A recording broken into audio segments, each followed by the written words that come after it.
Hi hello ಎಲ್ಲರಿಗೂ ನಮಸ್ಕಾರ. Welcome to Kannadathi Shilpa YouTube channel. So ಇವತ್ತಿನ ಈ ತರಗತಿಯಲ್ಲಿ 6ನೇ ತರಗತಿಯಲ್ಲಿ ಬರುವಂತಹ ವಿಜ್ಞಾನದ ಪ್ರಶ್ನೆಗಳನ್ನು ಸಾಲ್ವ್ ಮಾಡ್ತಾ ಹೋಗೋಣ. ಸೊ ಈ ಒಂದು ತರಗತಿ ಮುಂದೆ ಬರುವಂತಹ TET ಆಗಿರ್ಬೋದು, HSTR ಆಗಿರ್ಬೋದು, GPSTR ಆಗಿರ್ಬೋದು ಹಾಗೂ PSTR ಪರೀಕ್ಷೆಗೆ ಖಂಡಿತ ಹೆಲ್ಪ್ ಆಗುತ್ತೆ. ಹಾಗಾಗಿ ಇವತ್ತಿನ ಈ ತರಗತಿಯಲ್ಲಿ 6ನೇ ತರಗತಿಯ ಭಾಗ 1ರಲ್ಲಿ ಬರುವಂತಹ ಮೊದಲನೇ ಅಧ್ಯಾಯವಾದಂತಹ ಆಹಾರದ ಘಟಕಗಳು. ಸೊ ಆಹಾರದ ಘಟಕಗಳು ಎಂಬ ಲೆಸನ್ ಮೇಲೆ ಬರುವಂತಹ MCQ ಕ್ವಶನ್ಸ್ಗಳನ್ನು ನೋಡ್ತಾ ಹೋಗೋಣ. ಸೊ ಇದರಲ್ಲಿ ಬರುವಂತಹ ಮೊದಲನೇ ಪ್ರಶ್ನೆ ಹೀಗಿದೆ: ನಮ್ಮ ಊಟಗಳಲ್ಲಿ ಸಾಮಾನ್ಯವಾಗಿ ಕನಿಷ್ಠ ಒಂದು ಪದಾರ್ಥ ಯಾವುದರಿಂದ ಮಾಡಲ್ಪಟ್ಟಿರುತ್ತದೆ? ಸೊ ಆಪ್ಷನ್ಗಳನ್ನು ನೋಡೋದಾದ್ರೆ ತರಕಾರಿ, ಬೇಳೆ, ಧಾನ್ಯ, ಮಾಂಸ. ಸೊ ಈ ಒಂದು ಪ್ರಶ್ನೆಗೆ ಸರಿಯಾದ ಉತ್ತರ ಯಾವುದು ಅಂದ್ರೆ ಧಾನ್ಯ. ಸೊ ನಮ್ಮ ಊಟಗಳಲ್ಲಿ ಸಾಮಾನ್ಯವಾಗಿ ಕನಿಷ್ಠ ಒಂದು ಪದಾರ್ಥ ಯಾವುದರಿಂದ ಮಾಡಲ್ಪಟ್ಟಿರುತ್ತದೆ ಅಂದ್ರೆ ಧಾನ್ಯ ಅಥವಾ ಬೇಳೆಕಾಳುಗಳಿಂದ ಮಾಡಲ್ಪಟ್ಟಿರುತ್ತದೆ. ನೆಕ್ಸ್ಟ್ 2ನೇ ಪ್ರಶ್ನೆ: ಪಂಜಾಬ್ನ ಸಾಮಾನ್ಯ ಊಟದಲ್ಲಿ ಯಾವ ಧಾನ್ಯದ ಪದಾರ್ಥವನ್ನು ಬಳಸಲಾಗುತ್ತದೆ? ಸೊ ಆಪ್ಷನ್ಗಳನ್ನು ನೋಡೋದಾದರೆ ಅನ್ನ, ಗೋಧಿ ರೊಟ್ಟಿ, ಮೆಕ್ಕೆಜೋಳದ ರೊಟ್ಟಿ, ರಾಗಿ ಮುದ್ದೆ. ಸೊ ಈ ಒಂದು ಪ್ರಶ್ನೆಗೆ ಸರಿ ಉತ್ತರ ಆಪ್ಷನ್ ಸಿ, ಮೆಕ್ಕೆಜೋಳದ ರೊಟ್ಟಿ. ಸೊ ಪಂಜಾಬ್ನಲ್ಲಿ ಇರುವಂತಹ ಜನರು ಸಾಮಾನ್ಯವಾಗಿ ಬಳಸುವಂತಹ ಪದಾರ್ಥ ಯಾವುದು ಅಂದರೆ ಮೆಕ್ಕೆಜೋಳದ ರೊಟ್ಟಿ. ನೆಕ್ಸ್ಟ್ 3ನೇ ಪ್ರಶ್ನೆ: ಆಂಧ್ರ ಪ್ರದೇಶದ ವಿಶಿಷ್ಟ ಊಟದಲ್ಲಿ ತೊಗರಿ ಬೇಳೆಯೊಂದಿಗೆ ಸಾಮಾನ್ಯವಾಗಿ ಯಾವ ಸಾರು ಇರುತ್ತದೆ? ಸೊ ಆಪ್ಷನ್ಗಳನ್ನು ನೋಡೋದಾದರೆ ಸಾಂಬಾರು, ರಸಂ, ಬದನೆಕಾಯಿ ಪಲ್ಯ, ಮಜ್ಜಿಗೆ, ಹುಳಿ. ಸೊ ಈ ಒಂದು ಪ್ರಶ್ನೆಗೆ ಸರಿ ಉತ್ತರ ರಸಂ. ಸೊ ಆಂಧ್ರ ಪ್ರದೇಶದ ವಿಶಿಷ್ಟ ಊಟದಲ್ಲಿ ತೊಗರೆ ಬೇಳೆಯೊಂದಿಗೆ ಸಾಮಾನ್ಯವಾಗಿ ರಸಮನ್ನು ತಯಾರಿಸಿ ಅವರು ಸಾಮಾನ್ಯವಾಗಿ ಬಳಸುತ್ತಾರೆ. ನೆಕ್ಸ್ಟ್ 4ನೇ ಪ್ರಶ್ನೆ: ಕೆಳಗಿನವುಗಳಲ್ಲಿ ಯಾವುದು ಒಂದು ಸಂಪೂರ್ಣ ಊಟದಲ್ಲಿ ಇರಬಹುದಾದಂತಹ ಇತರ ಪದಾರ್ಥಗಳ ಗುಂಪಿಗೆ ಸೇರುವುದಿಲ್ಲ ಅನ್ನೋದು ಪ್ರಶ್ನೆ ಇದೆ. ಅಂದರೆ ಗುಂಪಿಗೆ ಸೇರದ ಪದ ಯಾವುದು ಅನ್ನೋದು ಪ್ರಶ್ನೆ ಇದೆ. ಸೊ ಈ ಒಂದು ಪ್ರಶ್ನೆಗೆ ಸರಿ ಉತ್ತರ ಯಾವುದು ಅಂದರೆ ಹಣ್ಣುಗಳು, ಸಿಹಿ ತಿಂಡಿಗಳು ಹಾಗೂ ಪಾನೀಯಗಳು. ನೆಕ್ಸ್ಟ್ 5ನೇ ಪ್ರಶ್ನೆ: ಪ್ರಯಾಣ ಮಾಡುವ ಸಂದರ್ಭದಲ್ಲಿ ನಾವು ಸಾಮಾನ್ಯವಾಗಿ ಏನು ತಿನ್ನುತ್ತೇವೆ ಅನ್ನೋದು ಪ್ರಶ್ನೆ ಇದೆ. ಸೊ ಆಪ್ಷನ್ಗಳನ್ನು ನೋಡೋದಾದರೆ ಮನೆಯಲ್ಲಿ ತಯಾರಿಸಿದ ಊಟ, ದಾರಿಯಲ್ಲಿ ಸಿಗುವ ಯಾವುದೇ ಆಹಾರ ಪದಾರ್ಥ, ನಿರ್ದಿಷ್ಟ ಪೌಷ್ಟಿಕಾಂಶವುಳ್ಳ ಆಹಾರ, ವೈವಿಧ್ಯಮಯವಾದಂತಹ ಆಹಾರ ಪದಾರ್ಥ. ಸೊ ಈ ಒಂದು ಪ್ರಶ್ನೆಗೆ ಸರಿ ಉತ್ತರ ಆಪ್ಷನ್ 2, ದಾರಿಯಲ್ಲಿ ಸಿಗುವ ಯಾವುದೇ ಆಹಾರ ಪದಾರ್ಥ. ಸೊ ಪ್ರಯಾಣ ಮಾಡುವ ಸಂದರ್ಭದಲ್ಲಿ ನಾವು ಸಾಮಾನ್ಯವಾಗಿ ಏನು ತಿನ್ನುತ್ತೇವೆ ಅಂದರೆ ದಾರಿಯಲ್ಲಿ ಸಿಗುವಂತಹ ಯಾವುದೇ ಆಹಾರ ಪದಾರ್ಥ. ನೆಕ್ಸ್ಟ್ 6ನೇ ಪ್ರಶ್ನೆ: ಊಟದಲ್ಲಿ ವೈವಿಧ್ಯತೆ ಇರಲು ಮುಖ್ಯ ಕಾರಣವೇನು? ಸೊ ಊಟದಲ್ಲಿ ವೈವಿಧ್ಯತೆ ಇರಲು ಮುಖ್ಯ ಕಾರಣವೇನು ಅನ್ನೋದು ಪ್ರಶ್ನೆ ಇದೆ.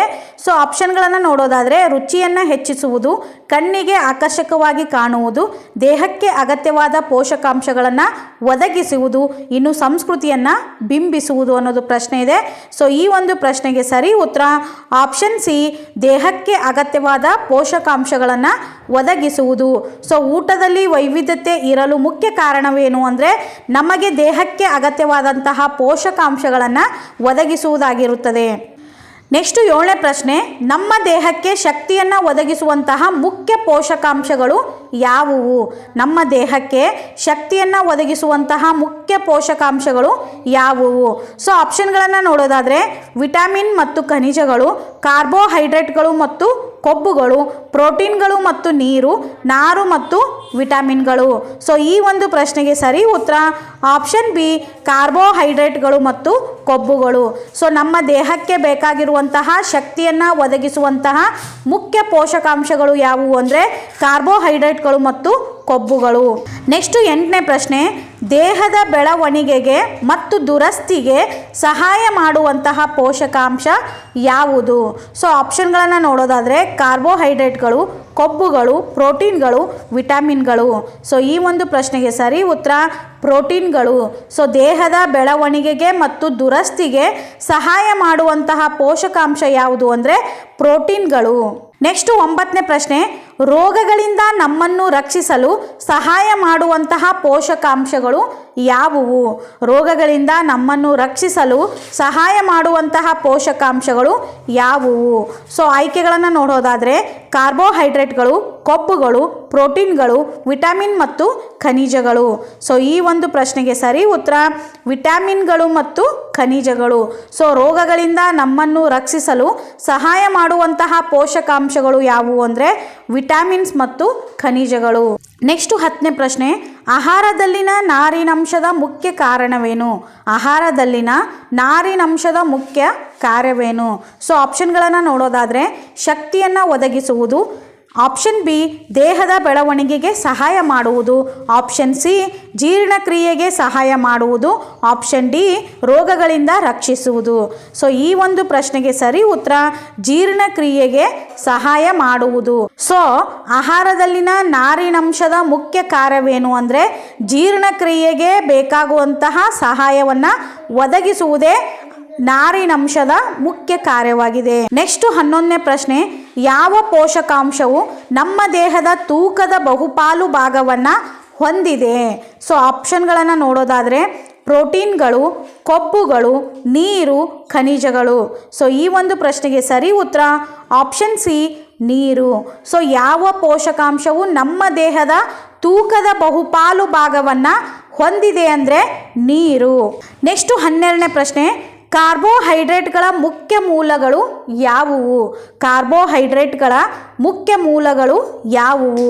ಸೊ ಆಪ್ಷನ್ಗಳನ್ನು ನೋಡೋದಾದರೆ ಹಾಲು ಮತ್ತು ಮೊಟ್ಟೆ, ಹಣ್ಣುಗಳು ಮತ್ತು ತರಕಾರಿಗಳು, ಧಾನ್ಯಗಳು ಮತ್ತು ಸಕ್ಕರೆ, ಮಾಂಸ ಮತ್ತು ಮೀನು. ಸೊ ಈ ಒಂದು ಪ್ರಶ್ನೆಗೆ ಸರಿ ಉತ್ತರ ಆಪ್ಷನ್ ಸಿ ಧಾನ್ಯಗಳು ಮತ್ತು ಸಕ್ಕರೆ. ಸೊ ಕಾರ್ಬೋಹೈಡ್ರೇಟ್ಗಳ ಮುಖ್ಯ ಮೂಲ ಯಾವುದು ಅಂದರೆ ಸಕ್ಕರೆ ಮತ್ತು ಧಾನ್ಯಗಳಲ್ಲಿ ಅತಿ ಹೆಚ್ಚಿನ ಪ್ರಮಾಣದಲ್ಲಿ ಕಾರ್ಬೋಹೈಡ್ರೇಟ್ಗಳನ್ನು ನಾವು ಕಾಣಬಹುದು. ಸೊ ಈ ಒಂದು ಕಾರ್ಬೋಹೈಡ್ರೇಟ್ಗಳು ಸೇವನೆ ಮಾಡೋದ್ರಿಂದ ನಮ್ಮ ದೇಹಕ್ಕೆ ಶಕ್ತಿಯನ್ನು ಒದಗಿಸಲು ಈ ಕಾರ್ಬೋಹೈಡ್ರೇಟ್ಗಳು ತುಂಬ ಸಹಾಯ ಮಾಡುತ್ತವೆ. ನೆಕ್ಸ್ಟ್ 13ನೇ ಪ್ರಶ್ನೆ, ಕೊಬ್ಬುಗಳು ನಮ್ಮ ದೇಹಕ್ಕೆ ಯಾವ ಕಾರ್ಯವನ್ನು ನಿರ್ವಹಿಸುತ್ತದೆ? ಕೊಬ್ಬುಗಳು ನಮ್ಮ ದೇಹಕ್ಕೆ ಯಾವ ಕಾರ್ಯವನ್ನು ನಿರ್ವಹಿಸುತ್ತವೆ? ಸೊ ತಕ್ಷಣದ ಶಕ್ತಿಯನ್ನು ಒದಗಿಸುತ್ತವೆ, ದೇಹದ ಉಷ್ಣತೆಯನ್ನು ಕಾಪಾಡುತ್ತವೆ ಮತ್ತು ಶಕ್ತಿಯನ್ನು ಸಂಗ್ರಹಿಸುತ್ತವೆ, ದೇಹದ ಬೆಳವಣಿಗೆಗೆ ಸಹಾಯ ಮಾಡುತ್ತದೆ, ರೋಗಗಳ ವಿರುದ್ಧ ಹೋರಾಡುತ್ತದೆ. ಸೊ ಈ ಒಂದು ಪ್ರಶ್ನೆಗೆ ಸರಿ ಉತ್ತರ ದೇಹದ ಉಷ್ಣತೆಯನ್ನು ಕಾಪಾಡುತ್ತವೆ ಮತ್ತು ಶಕ್ತಿಯನ್ನು ಒದಗಿಸುತ್ತವೆ. ಸೊ ಕೊಬ್ಬುಗಳು ನಮ್ಮ ದೇಹಕ್ಕೆ ಯಾವ ಕಾರ್ಯವನ್ನು ನಿರ್ವಹಿಸುತ್ತವೆ ಅಂದರೆ ಸೊ ಈ ಒಂದು ಕೊಬ್ಬುಗಳು ದೇಹದ ಉಷ್ಣತೆಯನ್ನು ಕಾಪಾಡುತ್ತವೆ ಮತ್ತು ಶಕ್ತಿಯನ್ನು ಸಂಗ್ರಹಿಸುತ್ತದೆ. ಸೊ ಕಾರ್ಬೋಹೈಡ್ರೇಟ್ ಹಾಗೂ ಕೊಬ್ಬುಗಳು ಇವು ನಮ್ಮ ದೇಹಕ್ಕೆ ಶಕ್ತಿಯನ್ನು ಒದಗಿಸುವಂತಹ ಕಾರ್ಯವನ್ನು ನೆರವೇರಿಸುತ್ತವೆ. ನೆಕ್ಸ್ಟ್ 14ನೇ ಪ್ರಶ್ನೆ, ಪ್ರೋಟೀನ್ಗಳು ಯಾವುದರಿಂದ ಮಾಡಲ್ಪಟ್ಟಿವೆ? ಸೊ ಪ್ರೋಟೀನ್ಗಳು ಯಾವುದರಿಂದ ಮಾಡಲ್ಪಟ್ಟಿದೆ ಅನ್ನೋದು ಪ್ರಶ್ನೆ ಇದೆ.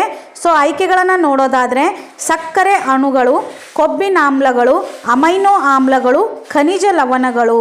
ಸೊ ಈ ಒಂದು ಪ್ರಶ್ನೆಗೆ ಸರಿ ಉತ್ತರ ಅಮೈನೋ ಆಮ್ಲಗಳು. ಸೊ ಪ್ರೋಟೀನ್ಗಳು ಯಾವುದರಿಂದ ಮಾಡಲ್ಪಟ್ಟಿದೆ ಅಂದರೆ ಅಮೈನೋ ಆಮ್ಲಗಳಿಂದ ಈ ಒಂದು ಪ್ರೋಟೀನ್ಗಳು ಮಾಡಲ್ಪಟ್ಟಿದೆ. ನೆಕ್ಸ್ಟ್ 15ನೇ ಪ್ರಶ್ನೆ, ವಿಟಮಿನ್ಗಳು ಮತ್ತು ಖನಿಜಗಳು ನಮ್ಮ ದೇಹಕ್ಕೆ ಎಷ್ಟು ಪ್ರಮಾಣದಲ್ಲಿ ಬೇಕಾಗುತ್ತದೆ? ವಿಟಮಿನ್ಗಳು ಮತ್ತು ಖನಿಜಗಳು ನಮ್ಮ ದೇಹಕ್ಕೆ ಎಷ್ಟು ಪ್ರಮಾಣದಲ್ಲಿ ಬೇಕಾಗುತ್ತವೆ?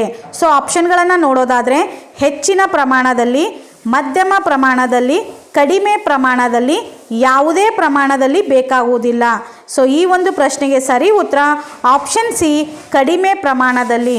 ಸೊ ವಿಟಮಿನ್ಗಳು ಮತ್ತು ಖನಿಜಗಳು ನಮ್ಮ ದೇಹಕ್ಕೆ ಎಷ್ಟು ಪ್ರಮಾಣದಲ್ಲಿ ಬೇಕಾಗುತ್ತದೆ ಅಂದರೆ ಕಡಿಮೆ ಪ್ರಮಾಣದಲ್ಲಿ ಬೇಕಾಗುತ್ತದೆ. ನೆಕ್ಸ್ಟ್ 16ನೇ ಪ್ರಶ್ನೆ, ನಾವು ತಿನ್ನುವಂತಹ ಆಹಾರದಲ್ಲಿ ಪೋಷಕಾಂಶಗಳ ಜೊತೆಗೆ ಏನಿರುತ್ತದೆ? ಸೊ ನಾವು ತಿನ್ನುವಂತಹ ಆಹಾರದಲ್ಲಿ ಪೋಷಕಾಂಶಗಳ ಜೊತೆಗೆ ಏನಿರುತ್ತದೆ ಅನ್ನೋದು ಪ್ರಶ್ನೆ ಇದೆ. ಸೊ ಆಪ್ಷನ್ಗಳನ್ನು ನೋಡೋದಾದರೆ ಕೇವಲ ರುಚಿ, ಕೇವಲ ಬಣ್ಣ, ನೀರು ಮತ್ತು ನಾರು, ಕೇವಲ ಕ್ಯಾಲೋರಿಗಳು. ಸೊ ಈ ಒಂದು ಪ್ರಶ್ನೆಗೆ ಸರಿ ಉತ್ತರ ನೀರು ಮತ್ತು ನಾರು.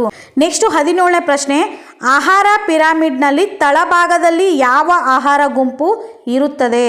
ಸೊ ಆಹಾರ ಅನ್ನುವಂತಹ ಪಿರಾಮಿಡ್ನಲ್ಲಿ ತಳಭಾಗದಲ್ಲಿ ಅಂದರೆ ಕೆಳಗಡೆ ಯಾವ ಆಹಾರ ಗುಂಪು ಇರುತ್ತದೆ ಅನ್ನೋದು ಪ್ರಶ್ನೆ ಇದೆ. ಸೊ ಆಯ್ಕೆಗಳನ್ನು ನೋಡೋದಾದರೆ ಹಣ್ಣುಗಳು ಮತ್ತು ತರಕಾರಿಗಳು, ಪ್ರೋಟೀನ್ ಯುಕ್ತ ಆಹಾರಗಳು, ಕೊಬ್ಬುಗಳು ಮತ್ತು ಎಣ್ಣೆಗಳು. ಆಪ್ಷನ್ ಡಿ ಧಾನ್ಯಗಳು. ಸೊ ಈ ಒಂದು ಪ್ರಶ್ನೆಗೆ ಸರಿ ಉತ್ತರ ಆಪ್ಷನ್ ಡಿ ಧಾನ್ಯಗಳು. ಸೊ ಆಹಾರ ಅನ್ನುವಂತಹ ಪಿರಾಮಿಡ್ನಲ್ಲಿ ಕೆಳಭಾಗದಲ್ಲಿ ಯಾವ ಆಹಾರ ಗುಂಪು ಇರುತ್ತದೆ ಅಂದರೆ ಧಾನ್ಯಗಳು ಹೊಂದಿರುತ್ತದೆ. ನೆಕ್ಸ್ಟ್ 18ನೇ ಪ್ರಶ್ನೆ, ಸಮತೋಲಿತ ಆಹಾರ ಎಂದರೇನು? ಸಮತೋಲಿತ ಆಹಾರ ಎಂದರೇನು? ಸೊ ಆಪ್ಷನ್ಗಳನ್ನು ನೋಡೋದಾದರೆ ಕೇವಲ ಒಂದು ರೀತಿಯ ಪೋಷಕಾಂಶವನ್ನು ಹೊಂದಿರುವಂತಹ ಆಹಾರ. ಆಪ್ಷನ್ ಬಿ ಎಲ್ಲ ಪೋಷಕಾಂಶಗಳನ್ನು ಸರಿಯಾದ ಪ್ರಮಾಣದಲ್ಲಿ ಹೊಂದಿರುವಂತಹ ಆಹಾರ. ಆಪ್ಷನ್ ಸಿ ಹೆಚ್ಚಿನ ಕ್ಯಾಲೋರಿಗಳನ್ನು ಹೊಂದಿರುವಂತಹ ಆಹಾರ.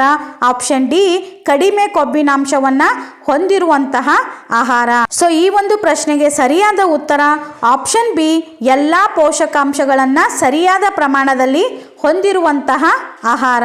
ಸೊ ಸಮತೋಲಿತ ಆಹಾರ ಅಂದರೆ ಎಲ್ಲ ಪೋಷಕಾಂಶಗಳು ಸರಿಯಾದ ಪ್ರಮಾಣದಲ್ಲಿ ಹೊಂದಿರುವಂತಹ ಆಹಾರಕ್ಕೆ ಸಮತೋಲಿತ ಆಹಾರ ಎಂದು ಕರೆಯುತ್ತಾರೆ. ನೆಕ್ಸ್ಟ್ 19ನೇ ಪ್ರಶ್ನೆ, ನಮ್ಮ ಆಹಾರದಲ್ಲಿ ಯಾವ ಪೋಷಕಾಂಶದ ಕೊರತೆಯಿಂದಾಗಿ ಗಳಗಂಡ ರೋಗ ಬರುತ್ತದೆ? ನಮ್ಮ ಆಹಾರದಲ್ಲಿ ಯಾವ ಒಂದು ಪೋಷಕಾಂಶದ ಕೊರತೆಯಿಂದಾಗಿ ಗಳಗಂಡ ರೋಗ ಬರುತ್ತದೆ? ಸೊ ಆಪ್ಷನ್ಗಳನ್ನು ನೋಡೋದಾದರೆ ಕಬ್ಬಿಣ, iodine, calcium, vitamin D. So ಈ ಒಂದು ಪ್ರಶ್ನೆಗೆ ಸರಿ ಉತ್ತರ ಆಪ್ಷನ್ ಬಿ ಅಯೋಡಿನ್. ಸೊ ನಮ್ಮ ಆಹಾರದಲ್ಲಿ ಅಯೋಡಿನ್ ಪೋಷಕಾಂಶದ ಕೊರತೆಯಿಂದಾಗಿ ಗಳಗಂಡ ಅನ್ನುವಂತಹ ರೋಗ ಬರುತ್ತದೆ. ನೆಕ್ಸ್ಟ್ 20ನೇ ಪ್ರಶ್ನೆ, ರಕ್ತಹೀನತೆ ಯಾವ ಖನಿಜದ ಕೊರತೆಯಿಂದ ಉಂಟಾಗುತ್ತದೆ? ಸೊ ರಕ್ತಹೀನತೆ ಯಾವ ಒಂದು ಖನಿಜದ ಕೊರತೆಯಿಂದ ಉಂಟಾಗುತ್ತದೆ? ಸೊ ಆಪ್ಷನ್ಗಳನ್ನು ನೋಡೋದಾದರೆ ಕ್ಯಾಲ್ಸಿಯಂ, ರಂಜಕ, ಕಬ್ಬಿಣ, ಸೋಡಿಯಂ. ಸೊ ಈ ಒಂದು ಪ್ರಶ್ನೆಗೆ ಸರಿ ಉತ್ತರ ಆಪ್ಷನ್ ಸಿ ಕಬ್ಬಿಣ. ಸೊ ರಕ್ತಹೀನತೆ ಯಾವ ಒಂದು ಖನಿಜದ ಕೊರತೆಯಿಂದ ಉಂಟಾಗುತ್ತದೆ ಅನ್ನೋದು ಪ್ರಶ್ನೆ ಇದೆ. ಸೊ ಕಬ್ಬಿಣದ ಕೊರತೆಯಿಂದಾಗಿ ಈ ಒಂದು ರಕ್ತಹೀನತೆ ಉಂಟಾಗುತ್ತದೆ. ಸೊ ಇದಾಗಿತ್ತು ಇಂದಿನ ತರಗತಿ. ಈ ತರಗತಿಯಲ್ಲಿ 6ನೇ ತರಗತಿಯ ವಿಜ್ಞಾನ ವಿಷಯಕ್ಕೆ ಸಂಬಂಧಿಸಿದಂತಹ ಮೊದಲನೇ ಘಟಕವಾದಂತಹ ಆಹಾರದ ಘಟಕಗಳು ಎಂಬ ಲೆಸನ್ ಮೇಲೆ MCQ ಕ್ವಶನ್ಸ್ಗಳನ್ನು ನೋಡ್ತಾ ಬಂದೆವು. ಸೊ ಈ ಒಂದು ತರಗತಿ ಮುಂದೆ ಬರುವಂತಹ ಎಲ್ಲ ಪರೀಕ್ಷೆಗೂ ಖಂಡಿತ ಹೆಲ್ಪ್ ಆಗೇ ಆಗುತ್ತೆ. ಹಾಗಾಗಿ ಇವತ್ತಿನ ಈ ತರಗತಿಯಲ್ಲಿ ಪ್ರಮುಖ 20 ಪ್ರಶ್ನೆಗಳನ್ನು ಸಾಲ್ವ್ ಮಾಡ್ತಾ ಬಂದೆವು. ಸೊ ಇದರ ಮುಂದುವರೆದ ಭಾಗವನ್ನು ಆದಷ್ಟು ಬೇಗ ಅಪ್ಲೋಡ್ ಮಾಡ್ತೀನಿ. ಅಲ್ಲಿಯವರೆಗೂ keep watching our YouTube channel ಅಂತ ಹೇಳ್ತಾ take care. Bye bye friends.